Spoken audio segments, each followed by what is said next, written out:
So this is a regular Hackstad IKEA door, I believe. Yes.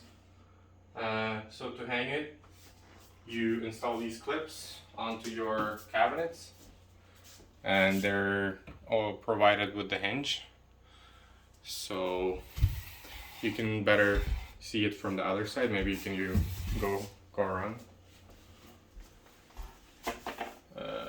It's going to be on the corner cabinet here. So these hinges are made for the corner cabinet. So what you do, you are supposed to line up. There is like a little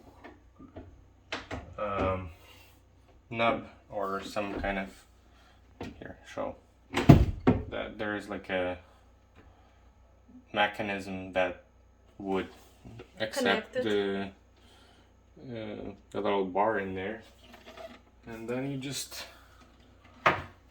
try to gently line it up and snap it in place. Same here, line it up, snap it, and then it's done. Also wipe your cabinets, should be all finished.